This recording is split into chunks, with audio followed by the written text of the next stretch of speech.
the only kid who grew up this way, surrounded by people who used to say that rhyme about sticks and stones, as if broken bones hurt more than the names we got called, and we got called them all. So we grew up believing no one would ever fall in love with us, that we'd be lonely forever, that we'd never meet someone to make us feel like the sun was something they built for us in their tool shed. So broken heartstrings bled the blues, we tried to empty ourselves so we'd feel nothing. Don't tell me that hurts less than a broken bone. That an ingrown life is something surgeons can cut away, that there's no way for it to metastasize. It does. She was 8 years old, our first day of grade 3 when she got called ugly. We both got moved to the back of class so we would stop getting bombarded by spitballs. But the school halls were a battleground. We found ourselves outnumbered day after wretched day. We used to stay inside for recess because outside was worse. Outside, we'd have to rehearse running away or learn to stay still like statues, giving no clues that we were there in grade 5. They taped a sign to the front of her desk that read, "Beware of dog." To this day, despite a loving husband, she doesn't think she's beautiful because of a birthmark that takes up a little less than half her face. Kids used to say she looks like a wrong answer that someone tried to erase but couldn't quite get the job done. And they'll never understand that she's raising 2 kids whose definition of beauty begins with the word mom. Because they see her heart before they see her skin, because they'll never always been amazing. He was a broken branch grafted onto a different family tree. Adopted, not because his parents opted for a different destiny. He was 3 when it became a mixed drink of 1 part left alone and 2 parts tragedy. Started therapy in 8th grade. Had a personality made up of tests and pills. Lived like the uphills were mountains and the downhills were cliffs. 4/5 suicidal, a tidal wave of antidepressants, and an adolescent being called pauper. 1 part because of the pills, 99 parts because of the cruelty.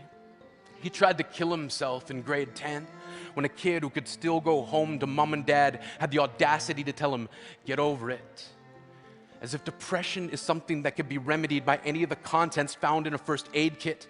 To this day, he has a stick of TNT lit from both ends, could describe to in detail the way the sky bends in the moments before it's about to fall. And despite an army of friends who all call him an inspiration, he remains a conversation piece between people who can't understand. Sometimes being drug-free has less to do with addiction and more to do with sanity. We weren't the only kids who grew up this way. To this day, kids are still being called names. The classics were, "Hey stupid," "Hey spaz." Seems like every school has an arsenal of names getting updated every year. And if a kid breaks into school and no one around chooses to hear it, they make a sound. They're just background noise from a soundtrack stuck on repeat when people say things like, "Kids can be cruel." Every school was a big top circus tent. And the pecking order went from acrobats to lion tamers, from clowns to carnies, all of these miles ahead of who we were. We were freaks. Lobster claw boys and bearded ladies. Oddities, juggling depression and loneliness, playing solitaire, spin the bottle, trying to kiss the wounded parts of ourselves and heal. But at night, while the others slept, we kept walking the tightrope. It was practice, and yes, some of us fell. But I want to tell them that all of this is just debris left over when we finally decide to smash all the things we thought we used to be. And if you can't see anything beautiful about yourself, get a better mirror, look a little closer, stare a little longer, because there's something inside you that made you keep trying despite everyone who told you to quit. You built a cast around your broken heart and signed it yourself. You signed it, they were wrong, because maybe you didn't belong to a group or a clique. Maybe they decided to pick you last for basketball or everything. Maybe you used to bring bruises and broken teeth to show and tell but never told. Because how can you hold your ground if everyone around you wants to bury you beneath it? You have to believe that they were wrong.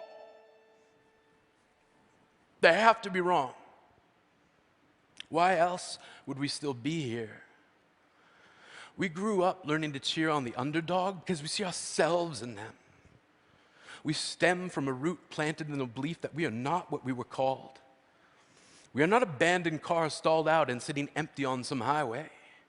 And if in some way we are, don't worry, we only got out to walk and get gas. We are graduating members from the class of "We made it," not the faded echoes of voices crying out, "Names will never hurt me." Of course, They did. But our lives will only ever always continue to be a balancing act that has less to do with pain and more to do with beauty.